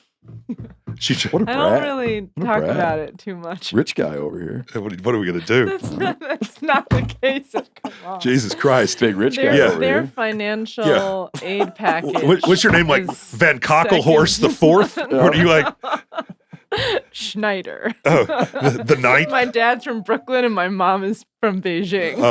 So you don't, there's not some big like. She didn't like inherit the position at Princeton. So I just applied for okay. it. I didn't know if there was like a Schneider Industrial Challenger sitting out here at the Jet Center. No, not that Schneider. Oh yeah, we're a family Corinne of tailors. Schneider that's von right. Thurston the 18th. No, that's right. That's exactly right. That's exactly right. She actually owns all of this. You just don't know it. She really liked you. She's the investor. There's a series of shell companies, so you'll never find out. I think it's coming back to me now. I think I knew that. But anyways. But like the lawyers. I just think of her as the lady that makes earrings out of claws and pecker bones and whatnot. Where did you guys meet? Right here. Right here. But at a different building. Oh. Same space, different building. One of the things that the defense lawyers clearly understood was that they were going to use this case. I mean, they talked about this openly, like all of their record. You can go read now all of the stuff. They talk openly amongst each other that like, we're going to use this murder as our shocking act of violence to try to maintain some control that because of these court rulings we're losing. So, like J.W. Milam. But they wanted to tie it into desegregation. Yeah, very much. Desegregation. So they shaped the entire... Dude, when you go read the Look magazine story that's all phony, they make J.W. Milam sound like he's Plato. Do you know what I mean? Like Aristotle. He's the most sophisticated... Like there's a newspaper reporter who I won't name, but I'm always convinced this guy makes stories up because every time he quotes a cab driver, I'm like, dude, I've had a lot of cab drivers. I've never had a cab driver like who says the exact perfect, eloquent, philosophical thing I need at the that just didn't happen. So, but the lawyers are making up these quotes that are coming out of J.W. Milam, and the way you realize it is when you at Ohio State they have a huge tranche of some of these notes, and the lawyer. But I can't move on. Who's the writer? I can't tell you. Is he alive? Yes. I'll tell you later. There's a funny quote that someone was saying that stand-up comedians, stand-up comedy is mostly acting outraged by something you said that you made up that a fake friend said. By the way, that's really good. Like, there is no stand-up without the straw man. Like, I got to say. You make up a friend, you make up a thing he said, and then that thing pisses you off and you talk about that. That's right. Or it's like, the great Louis C.K. bit about someone else on the airplane being pissed about the Wi-Fi. He's give it a minute, it's got to go to space. And you're like, when I heard that, I'm like, oh, he's clearly both people in this scenario. He's both the person having a temper tantrum and also the other version of him who is self-aware enough to know that so anyway, but maybe, anyway, I love, so you're not going to tell me the writer? No. And so I filibustered that. And so but you see things that are coming out of J.W. Milam's mouth that are verbatim from notes that the writer took from interviews with the lawyers. And so you're watching the lawyers shape it. And so one of the lawyers said, we need people like J.W. Milam to fight our wars and to keep people in line. And so there was very much a sense of like, it's exactly what you said. Like, we're going to circle the wagons, but like these people were totally ostracized. I mean, at the end of his life, Which people? the murderers. Oh yeah. At the end of Roy Bryant's Like life, the people the families that the people that acquit him, like they didn't want them around. No, and they couldn't get crop loans, and they couldn't, Leslie Milam became a drug dealer, and J.W. Milam was arrested for food stamp fraud. And that was one of the biggest ironies, I think, is that if you went and asked people, you'd be like, if you said like, hey, give me your like prejudiced views on what like minorities are up to. Yeah. Like, oh, food stamp fraud, drug dealing. And the dudes that killed Emmett Till, food stamp fraud, drug dealing. So I mean, I don't know how it is here, but like, especially in Mississippi, the accusation is always the confession. Like, people only get mad at other people. I read that quote and I told that quote to my wife, and then I had to try to explain it to her because you did a better job of explaining it, that the accusation is the confession. Yeah, you only ever despise in other people what you actually despise in yourself. I mean, that's just sort of like, that's almost universally true. And so like you have, these guys are bootleggers. They're making whiskey. J.W. Milam is one of the main bootleg runners for the sheriff who's investigating his murder. I mean, there's a whole theory of the case that Sheriff Strider made sure to claim jurisdiction because the body was found in Tallahatchie County. The kidnapping happened in LaFleur County. The murder happened in Sunflower County. But the case was tried in Tallahatchie County because it was the most conservative, and it's also where the killers were from. A bunch of the members of the jury were like related to them. Yeah. This is not a random act of violence. This is one tribe, members of one tribe of people killing a child of another tribe of people to send a message. Yeah. The grand conspiracy of what, so when the FBI wanted to reopen the case in 2004, 0304, they had to exhume the body.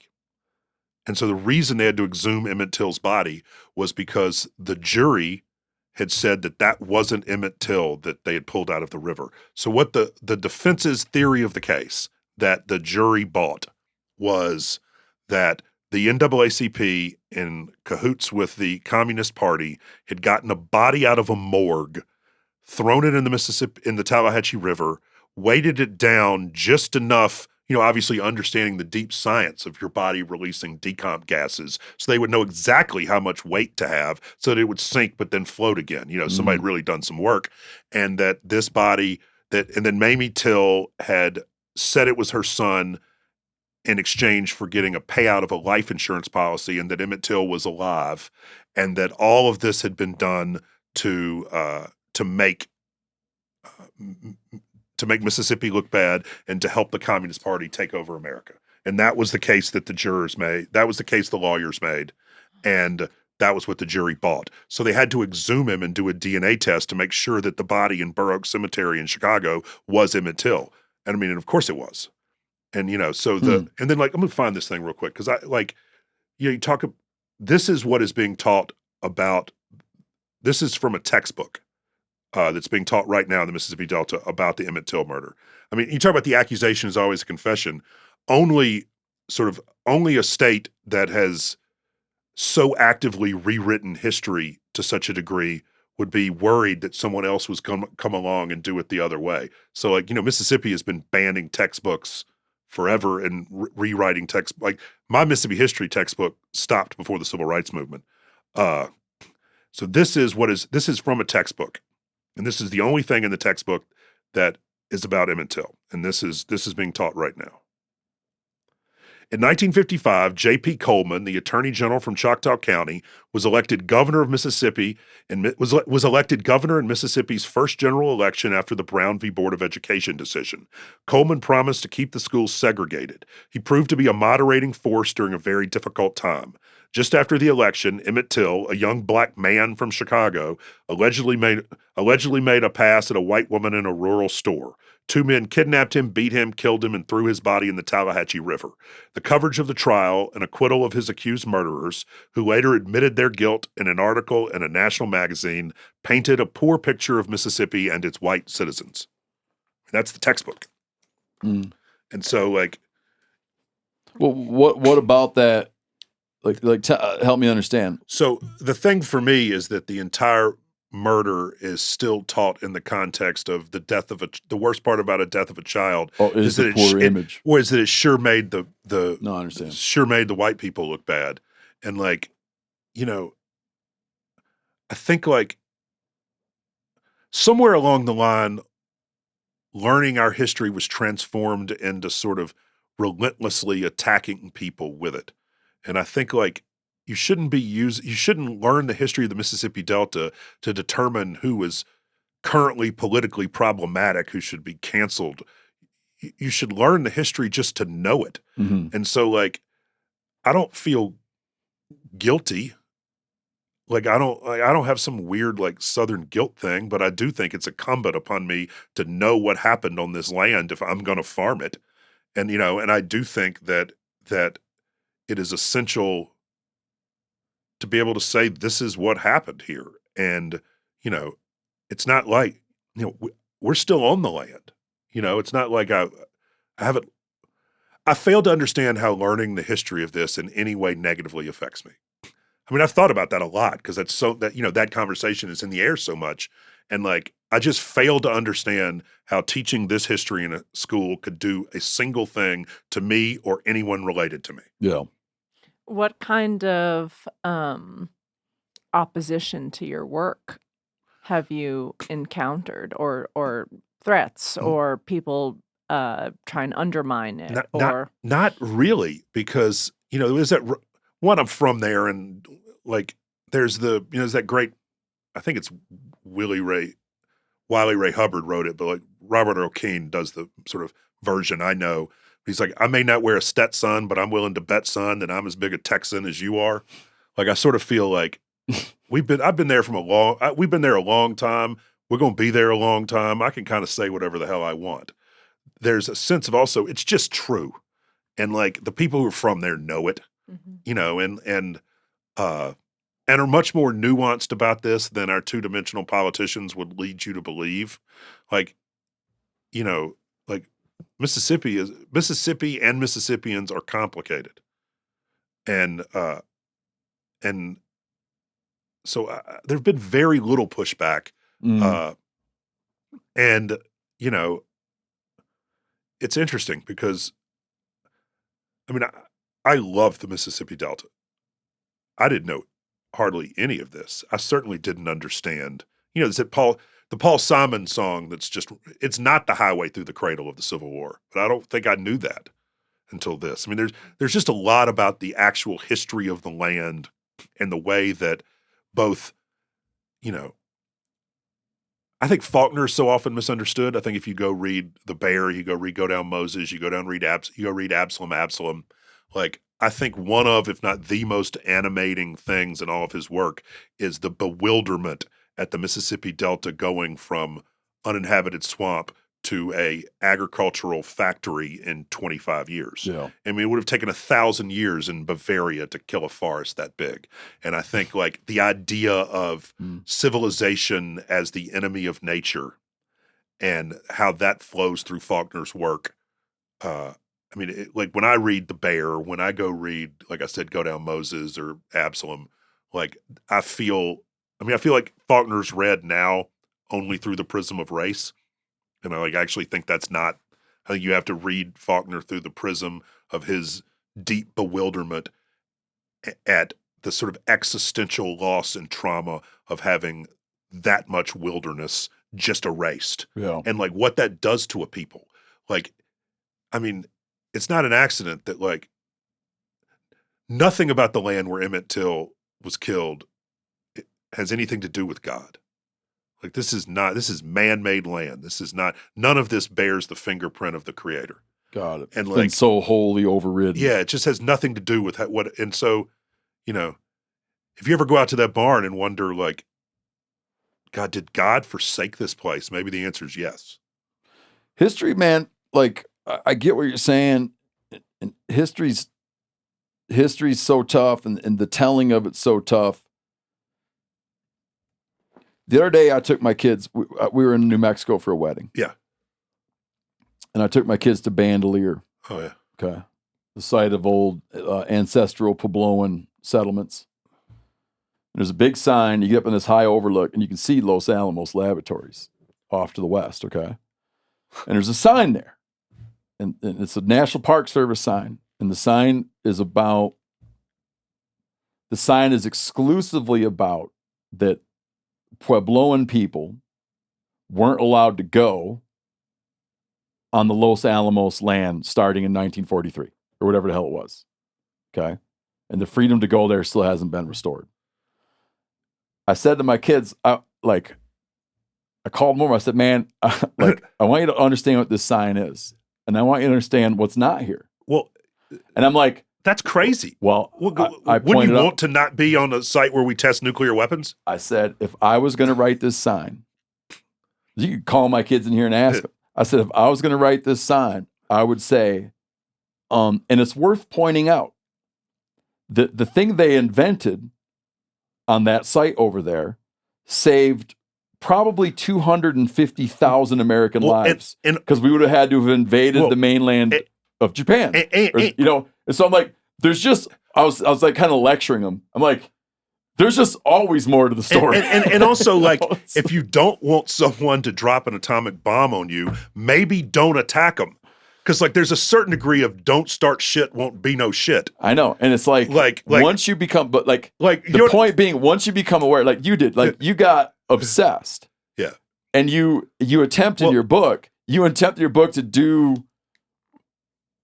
to unravel every little bit. We're trying to like turn you're going to American unravel history. who's this guy that happened to walk by one day? I'm going to track his family back 100 years. Well, because there's a sense that like we're trying to turn our descriptions of American history into tweets, and like it's too complicated for a sign over. You can't do in a sign the interplay between the Pueblo people and the atomic bomb, or like. I got deep into the history. I didn't realize that like the Choctaw and the Chickasaw, that the Chickasaw were sort of deeply intermarried into the British, and the Choctaw were deeply intermarried into the French. And so that the last free band of Natchez Indians in Mississippi was sold into slavery by the Choctaw and the French, and were sent down to work the plantations in Haiti. And a French military officer there ran into, years later, one of those last Natchez chiefs, and he was down in the harbor, and whatever the town, it's Cap Haitian now, I can't remember what the name was then, and was sort of like, what are you doing? And he was just staring longingly up at home. And so, like, if you're going to tell the history of, if you're going to tell the history of the native settlements in the Mississippi Delta, you have to talk about, tribes were being erased by other tribes. Tribes were being erased by the French. Tribes were being erased by the British. The Choctaw and the Chickasaw sort of picked. There were a bunch of powers down there, and nobody picked the U.S. And so they sort of, like you understand, like there are these warring factions, and like when you get into the history, it is so complicated. And all of the Indian mounds in Mississippi. I didn't realize this. They elites built their houses on top of them as a way to sort of like symbolically stand on the shoulders of the ancestors. Yeah. So it's like if your last name is Whitney or something. It's the same kind of idea. And it just occurred to me, researching all this history, how little history we actually know. Yeah. Like I don't like go back to the native town right there. I don't know. We don't know who the good guys and the bad guys were. We preserve these mound structures, but we don't know what the people who are living in the houses on top of those mounds were doing to those working folks sort of out in the cornfields. And like, so I know an incredible amount about the history of this piece of land, but like mostly what I know is like the sheer tonnage of what I don't know, and some of it I just probably not a good enough reporter to find, but a lot of it is just unknowable. Yeah. And so like I found that to be like, I think with history, I don't think we need some like sort of weird judgy sign. I just think we need to know everything we can possibly know about a square of land, because the truth of it is going to be so much more complex than we realize. The truth of it will never fit into sort of one ideological side's version of this. I mean, you know, the book sort of goes after tenets of a bunch of the truth is not helpful to ideology. You know, a little thing that hit me reading it. Does that make sense at all? Yeah. Yeah. The earlier I mentioned my friend Doug Duran. Yeah. Who lives like on his family's farm. Yeah. He lives a very deep history existence, where it seems like the past, like when you're hanging out with him, it seems like the past is all happening right now. Oh, I love that. Do you follow me? Like Yeah. every like little like trees and whatever. It's all compressed. Well, I love the idea that like the places I like best are where the membrane between the present and the past is so thin you can see through Yeah. it. And so like I feel like there's a version of the Mississippi Delta where this is all happening at once.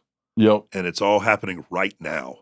And you know, Nathan Bedford Forrest Cavalry is walking the same road as J.W. Milam's driving, as Willie Reed is walking, as, you know, if you ever listen to Crossroads, go see my friend Willie Brown. Willie Brown lived right by the barn. And so like I think there's a way in which all of this is happening all the time, over and over, simultaneously. There's this thing, Doug, when you're getting the local tour, there's this thing Doug does that like it's like has reminiscent of Emmett Till. In that, you go by this farm and Doug's like, so in the past, because in his father's time, some kids stole some gas, some ag gas from the farmer. The farmer comes running out, and the kids jump in the car and take off. And the farmer takes a shotgun and shoots one of the kids right in the back of the head. High school kids. Yep. He gets acquitted. He thought it was birdshot, is the argument. What? Yeah, he thought it was birdshot, not buckshot or slug or whatever the hell he killed the kid with. The idea that a sophisticated hunter doesn't know what's... Well, that's just like... That's just you know what I'm saying? Yeah, that's ridiculous. It's just funny a way of looking at, you know, history, and it has all these same things like when it was logged and who cleared it. But it's like in his, when you're out with Doug, yeah, it's like that kid's driving down the road right now. Do you know what I'm saying? Well, I love that kind of, I like that kind of experience, and that's so much of what I got from your book is this way of just like taking chunks of ground and like really getting them. So I made a map of everything that had happened. It's on my phone, of everything that had happened in this square of land. And it's interesting because the map doesn't show sort of gradations based on chronology. It's just all there. So you're sort of I can drive around and look at the stuff. And it's like, and I also made a map just like that of the south side of Chicago. Huh. And so that's where my dad was brought up. Oh yeah. I mean, like, it is my firm, but well, first of all, the south side of Chicago is the capital of the Mississippi Delta. Like the only professional sports team in the state of Mississippi are the Chicago White Sox. You know, in Chicago, until they started dying, big Mississippi high schools would have their reunions in Chicago, like Greenwood High School, Greenville High School, because so many people had moved to Chicago. It was easier for the 6 people still in Mississippi to go up there than for all 400 to come back. And so, like, you know, Mississippi functioned as a, you know, Argo Summit, Illinois, where Emmett Till's family settled. They all worked at the Argo starch plant. They make Argo cornstarch. Oh, I know that brand. Yeah, they still make it. Yeah, and they make Caro syrup, make your pecan pie with. And they all lived there. And they called it Little Mississippi. Like there were so many Mississippians. And so, you know, I feel like, I mean, one of the things I love to do is drive people from the Delta around the south side of Chicago, like Hyde Park, sort of south. And like, you know, because it's mile after mile after mile after mile of perfectly manicured, middle-class bungalows. And I'm like, and if you drive to the Mississippi Delta, it's super decayed. And, Mississippi Delta is it's like Dorian Gray, it wears its sins on the outside. And they're just abandoned buildings and collapsed cotton gins. And it feels like a failed experiment, which is what it was. I mean, the global capital markets came here, stripped out their 10%, and then moved on and left the rest of us there to clean up the mess. And you get this sense that that all of that money that's on the south side of Chicago should still be in the Mississippi Delta. Like all of those, that's what it should look like. Yeah. So anyway, I don't ever, my accent gets pegged all the time on the south side of Chicago is from Mississippi. Like people just hear it. They'll know. And know. And or if you're in Chicago and you ever have to give your driver's license either at a hotel or at a will call, if you go to a baseball game, almost inevitably the person working will look at it and see that it's Mississippi driver's license and say something. That happens to me more in Chicago than it doesn't. I mean, the connection is that strong. And then the other thing that's interesting is so many people are retiring back to the South. So in the same way that there are lots of Southern foods in Chicago, they're now Polishes and hot Italian beef places in the Mississippi Delta because people are coming back home and they're bringing the food of their old home with them. As a last thing, before we wrap up, can you hit me with what's your take on Ivory-Billed woodpeckers? Right. We've covered that bird good. All right. So remember we saw that one. We did. We got to handle one. It's dead. Oh yeah. So the law. Well, one of the things that's crazy is they had a little foot tag on them, all dried out in that drawer. Remember that? Cornell University. Yeah. That's right. So there's a huge fight, as you know, between the scientists at Cornell and then those folks down in Louisiana, Arkansas, Mississippi who claim to have seen one. Yeah. There's the guy because what they're looking at is pileated. Yeah, woodpecker. And that's the argument. And then there's a double, there's the double knock. Is that there's something about the call that's specific to the Ivory-Billed versus the pileated woodpecker. Okay. Anyway, I went out for a couple of days in the swamps. It's all around the Stennis space station. Okay. And what's interesting is that you know what we didn't do? What? Just to recap for people. Yeah. There's a bird, the Ivory-Billed woodpecker, went extinct in the 50s. Yeah. Well, and not only that, they knew where the last one was. It was in a nest, and they cut its tree down. Here we go. In April 1944, a human being made the last confirmed sighting of an Ivory-Billed woodpecker. The fight to save them had failed. The last large hardwood patch in the lower Mississippi Valley was 80,000 acres in Louisiana called the Singer Tract, named after the sewing machine company that owned it. There were 4 nests in John's Bayou and a confirmed roost tree in Mac's Bayou. The company leased the land to the state as a hunting refuge, but sold the timber rights to a big lumber firm out of Chicago.